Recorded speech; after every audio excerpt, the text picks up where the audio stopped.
So we're in the Hong Kong bus terminal.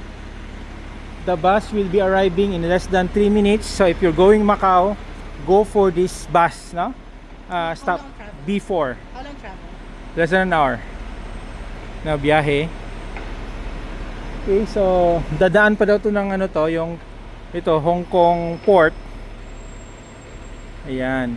Ito yung rota niya, oh. May rota siya to follow.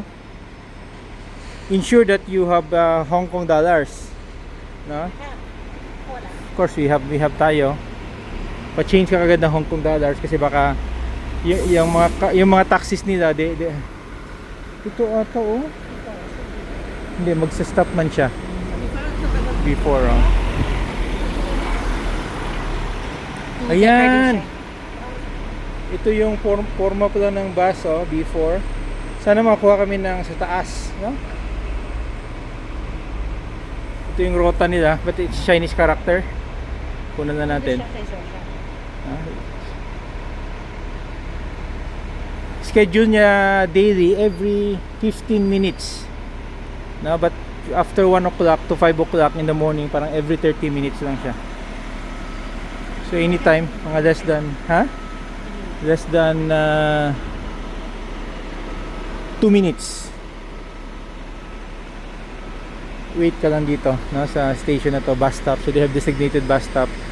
Very organized yung mass transport, no? Galing. These are buses na iba yung directions, but they have a stop over here at the airport. So rather than riding a taxi, yung kagabi we rode a taxi, lapit-lapit lang, 200 meters, we paid 50 Hong Kong dollars, so 400 pesos. So very expensive yung taxi. It's advisable for you to take yung mga bus saka trains.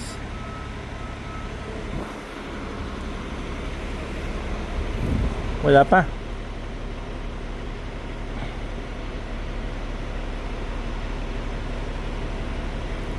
Timetable, yan ang oras nila, oh.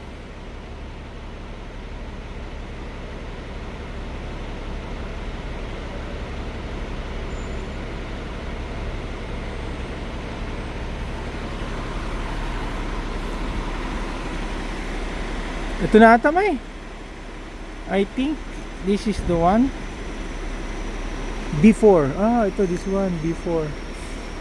Okay, before